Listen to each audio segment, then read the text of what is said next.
Oh, selamat siang Pak Baju dan teman-teman. Di sini kami akan mempresentasikan mengenai pengandalan kualitas di CV Inkraf Souvenir. Di sini saya Nadia Stefani Putri bersama rekan saya Yona Alicia dan rekan saya yang lainnya Maria Jennifer.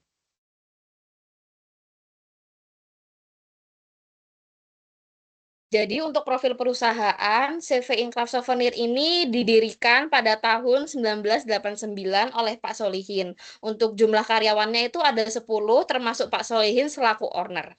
Untuk sistem respon produksinya itu menggunakan ETO atau Engineer to Order, yaitu pesanan akan dirangkai sesuai dengan permintaan desain serta spesifikasi dari pelanggan. Untuk hasil produksinya itu ada berbagai jenis souvenir dengan bahan material itu akrilik dan kayu.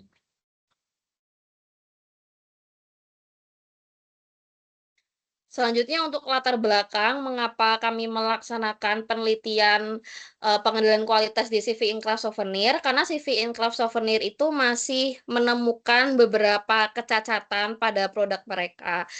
Salah satunya itu beberapa contohnya itu ada hasil finishing yang kurang konsisten, hasil engraving yang kurang presisi, serta masih banyak beberapa klasifikasi produk cacat yang dihasilkan oleh CV Inkraf Souvenir. Karena hal tersebut sangat mempengaruhi kepuasan pelanggan serta menurunkan efisiensi produksi dari perusahaan.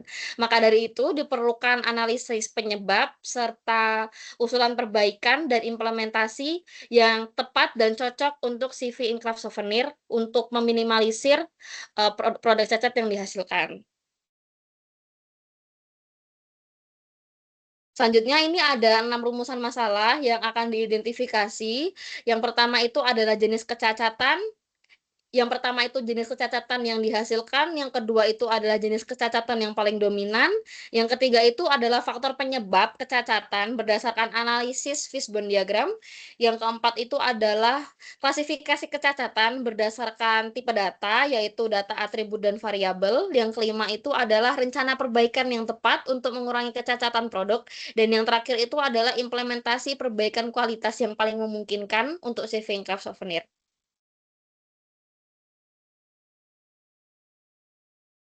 Di sini ada 6 tujuan penelitian yang didasarkan pada rumusan masalah sebelumnya. Yang pertama itu adalah mengidentifikasi jenis-jenis kecacatan produk yang terjadi pada proses produksi di CV Inkraf Souvenir. Dan yang kedua itu adalah menentukan jenis kecacatan yang paling dominan berdasarkan analisis data dengan diagram. Dan yang ketiga itu adalah menganalisis faktor-faktor penyebab terjadinya kecacatan produk dengan fishbone diagram. Yang keempat itu adalah mengklasifikasikan kecacatan berdasarkan data atribut serta data variabel. Dan yang kelima itu adalah menyusun perbaikan yang tepat untuk mengurangi kecacatan produk. Dan yang terakhir itu adalah rencana implementasi perbaikan kualitas yang paling memungkinkan untuk CV Inkraf Souvenir. Lalu di sini ada beberapa tools yang digunakan untuk mendukung penelitian kami. Yang pertama itu adalah menggunakan cause effect diagram atau yang biasa disebut dengan fishbone diagram. Untuk diagram ini tuh digunakan untuk identifikasi penyebab dari kecacatan diklasifikasikan dalam 5M dan 1E, dan yang kedua itu adalah Pareto chart atau diagram Pareto untuk mengidentifikasi jenis cacat yang paling dominan ditemukan di CV Class Souvenir. Dan yang terakhir itu adalah control chart untuk mengevaluasi atau mengidentifikasi produk cacat yang ada di luar batas kontrol yang telah ditentukan. Oke, selanjutnya terkait di sini akan saya jelaskan terkait peta proses bisnis dari perusahaan CV Incraft Souvenir, yang di mana data-datanya ini terkait mulai dari konsumen, ada departemen-departemen yang terjadi, mulai dari admin atau marketing, kemudian departemen desain, kemudian produksi, quality control, finishing, hingga akhir ada juga seorang manajer. Dimulai dari konsumennya sendiri, di mana si Vinclair sendiri merupakan perusahaan etor yang di mana setiap konsumen mengirim permintaan desain atau sebuah custom order yang akan diteruskan ke admin untuk diterima pesanan. Kemudian admin sendiri akan mencatat spesifikasi maupun target dari deadline produk yang akan dibuat oleh untuk konsumen, sehingga nanti admin sendiri akan menentukan apakah spesifikasinya sudah sesuai. Jika belum, mereka dapat mengkonfirmasi kembali ke customer atau konsumen. Jika sudah, dapat dilanjutkan ke departemen desain, yang dimana departemen desain ini sudah merancangkan sebuah desain sesuai dari permintaan yang dimiliki. Apabila desain ini sudah sesuai, dapat dilanjutkan ke departemen produksi. Namun jika belum, perlu adanya beberapa revisi lagi sehingga hasilnya ini dapat dilanjutkan ke produksi. Kemudian untuk bagian produksi sudah siap untuk melakukan proses penyetingan pengukuran, yang dimana proses penyetingan pengukuran ini sudah ditetapkan untuk dilakukan di mesin yang mereka gunakan, seperti mesin CNC maupun mesin engraving. Sehingga selanjutnya mereka akan melakukan proses pemotongan produk yang sudah ditetapkan untuk step-stepnya di mesin tersebut, hingga hasil akhirnya adalah proses engraving produk. Nah, di mana nanti setelah sudah selesai, akan lanjut ke bagian QC atau pengendalian kualitas sebagai penentuan untuk pengecekan dari pemeriksaan apakah potongan-potongan dari mesin-mesin tersebut sudah cocok dan sesuai untuk dilaksanakan dilanjutkan ke proses finishing. Namun jika belum, mungkin akan dilakukan pengulangan kembali untuk melakukan proses penyetingan di awal di bagian produksi tersebut. Kemudian dilanjutkan ke finishing jika sudah, dia finishing akan melakukan tahap akhir yang dimana dimulai dari produk tersebut yang sudah dipotong-potong melalui mesin, akan dilem, kemudian dirakit lagi, sehingga pada bagian akhirnya akan dilakukan proses penghalusan untuk membersihkan area-area kotor atau hasil akhirnya akan terlihat lebih bagus. Kemudian setelah penghalusan ada juga pembersihan produk sehingga bentuk produk ini dapat tampil estetika dan sesuai dengan permintaan. Kemudian setelah finishing sudah selesai melakukan proses tersebut, dilangsungkan dari ke pemeriksaan pengendalian kualitas sendiri jika prosesnya sudah sesuai. Kemudian, maaf, kemudian untuk di bagian pemeriksaan tersebut, eh, para finishing ini akan melakukan pengemasan dari produk tersebut, yang dimana pengemasan produk tersebut akan dikirimkan kembali lagi untuk ke QC untuk dilakukan pengecekan. Jika tidak sesuai, akan kembali lagi ke awal, ke finishingnya sendiri. Namun jika sudah, mereka akan segera mengkonfirmasi ke konsumen untuk dilakukan segera pembayaran atau pembuatan nota pembayaran, kemudian pembuatan nota dan produknya akan diterima. Untuk hasil akhir kuisi yang sudah telah dilakukan atau produk yang sudah dihasilkan, mungkin para ownernya sendiri melakukan review hasil dashboard yang mungkin akan disesuaikan atau ditentukan jadwalnya oleh manajernya sendiri untuk setiap evaluasi departemen mereka. Kemudian untuk next selanjutnya, adanya permasalahan-permasalahan yang ditemukan dalam CV Ingka Souvenir, kita membentuk suatu fishbone diagram untuk memudahkan kita mencari akar masalah, yang dimana kita lihat dari kepala gambarnya ini kita mencari terkait produk cacat pada proses produksi souvenirnya sendiri.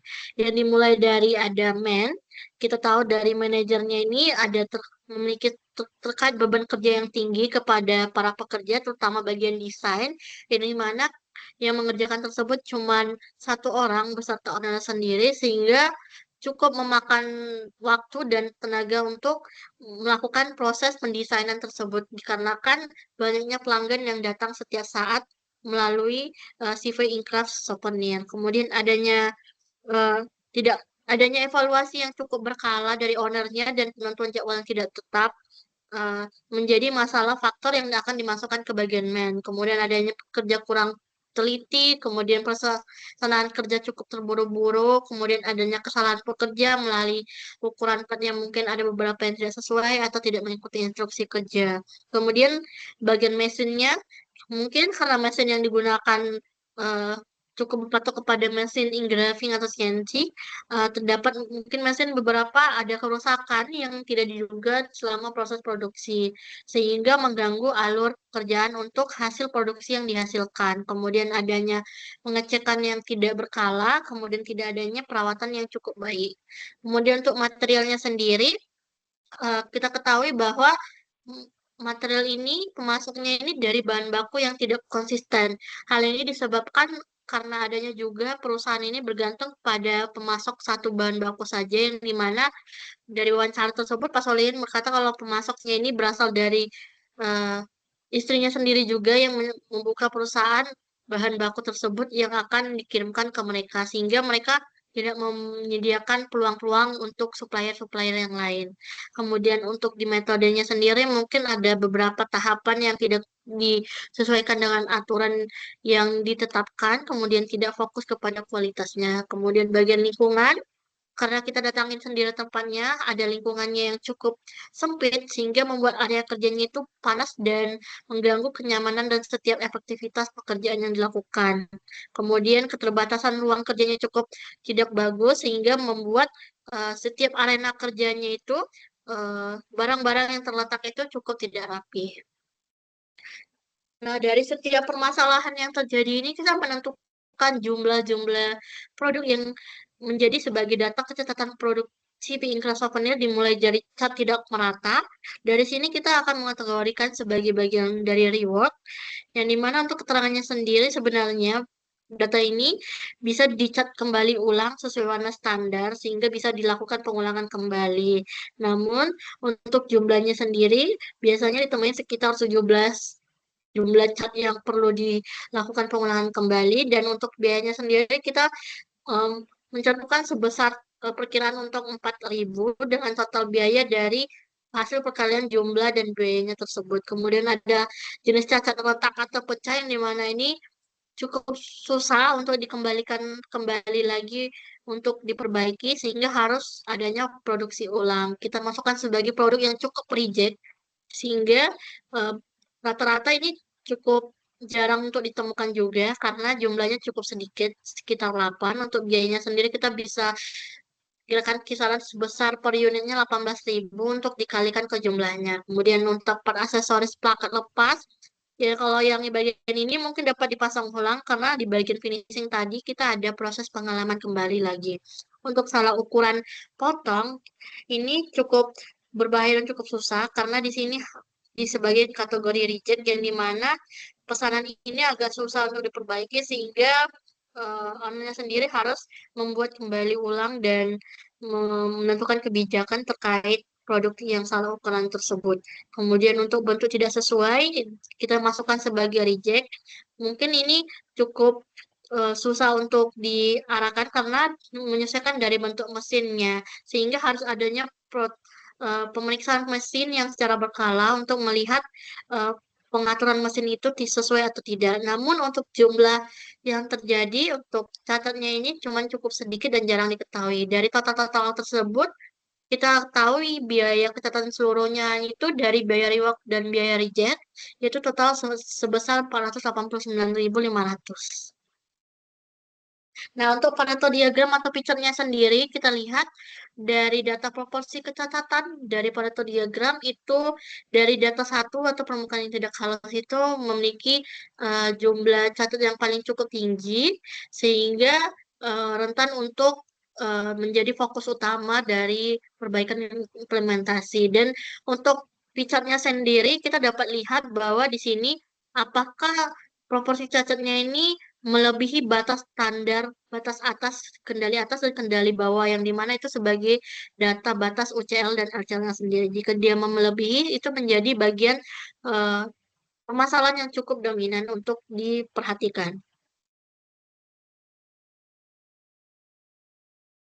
Baik, ini adalah hasil dari perhitungan presentase produk layak jual, yang dimana pada jumlah produksi dalam 1 minggu itu berkisar dari 7.000 unit, dan presentasi produk cacat yang dihitung pada total keseluruhan total produksi itu adalah 5%, dan total produk cacatnya itu adalah 350 unit, maka produk layak jualnya itu eh, eh, adalah berkisar 6.650 unit.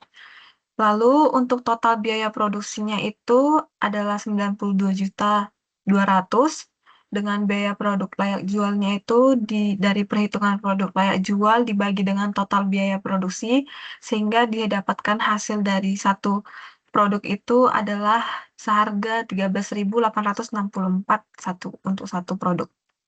Next.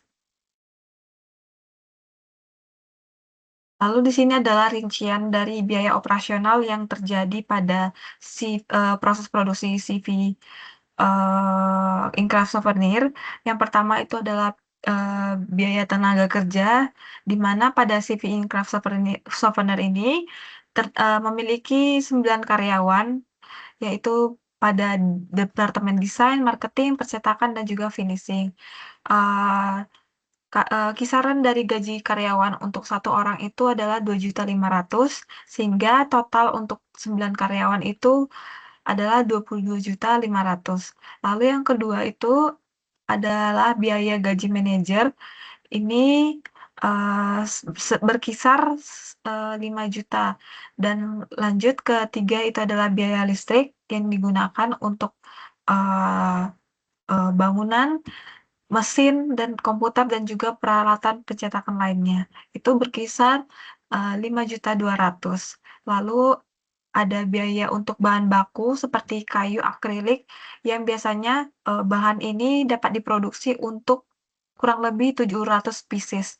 Itu berkisar 15 juta.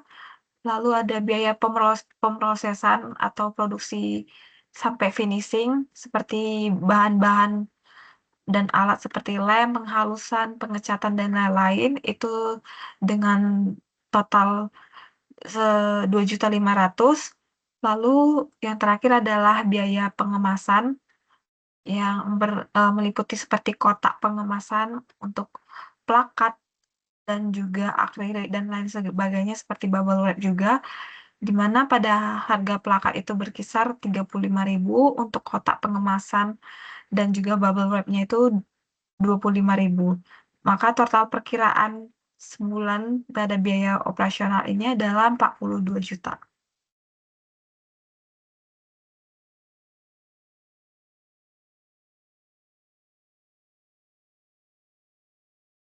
Dari berikutnya adalah saran perbaikan dari permasalahan-permasalahan yang terjadi pada CV Incraft Souvenir yang menyebabkan terjadinya jenis kecacatan pada produksi, yaitu antara lain yang pertama adalah kedalaman hasil mesin engraving, yang dimana pada permasalahannya ini ada hasil engraving yang terlalu dangkal atau terlalu dalam, sehingga itu dapat menyebabkan kerusakan material dan tidak sesuai dengan standar.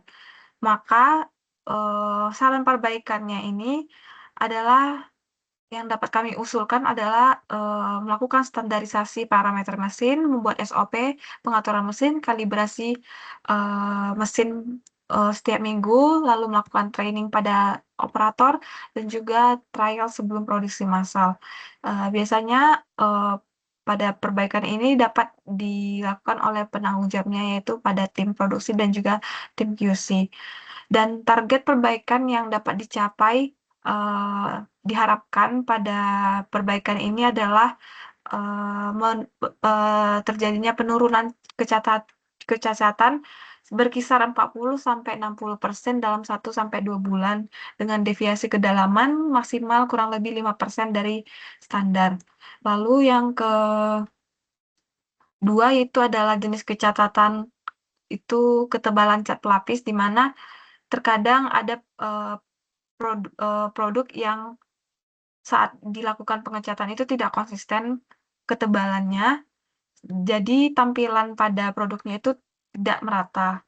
Maka sebagai penanggung jawabnya itu adalah tim finishing dan juga QC, dapat disarankan melakukan perbaikan seperti menentukan standar ketebalan coatingnya, menggunakan alat coating thickness gauge, itu seperti alat untuk dapat menyemprotkan cat sesuai dengan kapasitasnya, lalu membuat SOP pengecatan, lalu melakukan pelatihan pada operator seperti teknik spraying yang benar dan yang rata, lalu melakukan pemeriksaan QC setiap batch.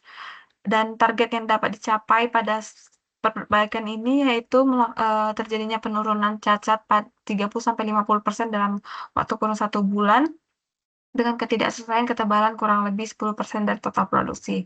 Lalu yang ketiga itu permasalahan pada permukaan produk yang tidak merata, di mana ada produk yang belum konsisten permukaannya sehingga kurang rapi dan tidak sesuai standar.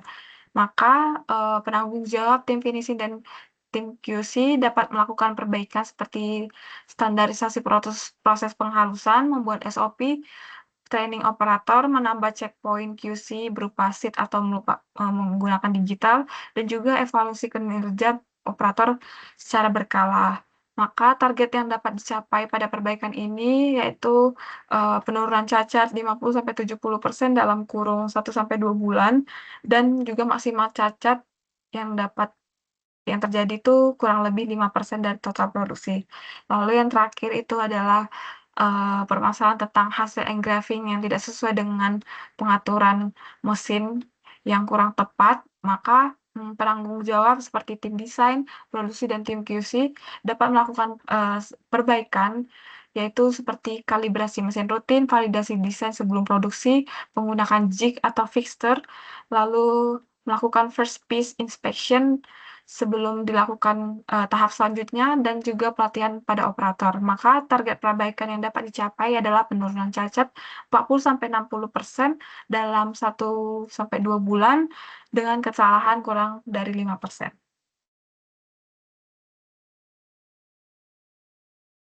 Maka setelah dari usulan saran perbaikan yang kami sampaikan, terdapat rencana implementasi yang mungkin dapat bisa dilakukan dari CV-nya langsung, yaitu yang pertama adalah melakukan standarisasi SOP produksi dan QC, di mana yang awalnya itu permasalahannya itu banyak produk yang tidak konsisten, terkait juga pada akhir di bagian finishing dan juga penggunaan mesin, maka langkah implementasi yang tepat adalah yang pertama menyusun SOP penghalusan, pengecatan, pengoperasian mesin engraving, lalu menetapkan standar kualitas seperti ketebalan catnya berapa dan kedalaman engravingnya itu berapa.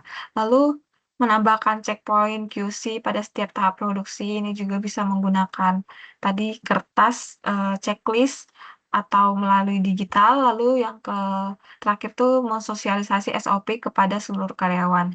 Jadi tujuan atau output yang dapat disampaikan pada implementasi ini dapat mengurangi kecacatan pada tahap finishing dan juga meningkatkan konsistensi hasil produksi.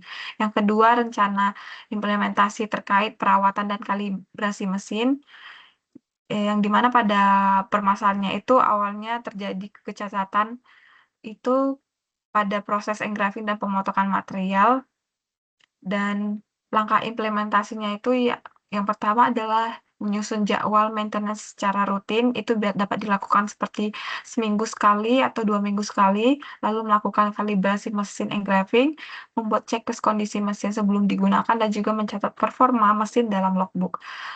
Outputnya ini dapat menjaga kestabilan proses produksi dan mengurangi kesalahan akibat mesin. Maka dari kesimpulan hasil dari observasi kami pada CV Incraft, di mana CV Incraft ini menghasilkan 350 produk cacat dari total produksi 7.000 unit per minggu, dan 5%-nya itu total produksi cacatnya itu adalah presentasinya, lalu sehingga pasti diperlukan upaya peningkatan kualitas untuk menekan tingkat kecacatan produk.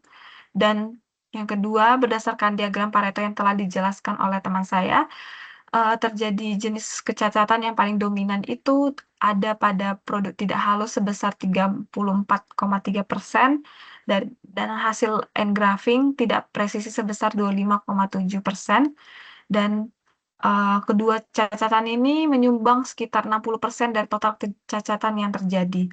Lalu yang ketiga itu adalah hasil analisis fishbone diagram menunjukkan bahwa penyebab utama kecacatan itu berasal dari beberapa faktor seperti dari material, mesin, metode, environment, dan lain-lain sebagainya. Lalu Yang keempat, analisis grafik kendali juga mudah menunjukkan bahwa proses produksi belum sepenuhnya berada dalam kondisi terkendali, karena masih terdapat titik pengamatan yang berada di luar batas kendali, sehingga perlunya melakukan tindakan perbaikan untuk menjaga stabilisasi proses produksi. Lalu yang terakhir, yaitu usulan perbaikan yang dapat diterapkan seperti yang tadi disampaikan, yaitu melakukan kalibrasi dan perawatan mesin secara berkala, peningkatan pengawasan kualitas, serta evaluasi kinerja secara rutin untuk mengurangi jumlah produk cacat dan meningkatkan kualitas produk secara berlanjutan. Berikut ini adalah lampiran hasil dari observasi kami. Di sini ada proses produksi pada plakat, piala, dan lain sebagainya. Dan ini adalah lokasi CV Inkras Souvenir yang berada di daerah Jalan Prawiro Taman. Dan next. Baik, mungkin itu saja yang dapat kami sampaikan pada presentasi ini. Maaf jika ada kesalahan kata yang kurang berkenan yang kami sampaikan. Kami mohon maaf dan terima kasih atas perhatiannya.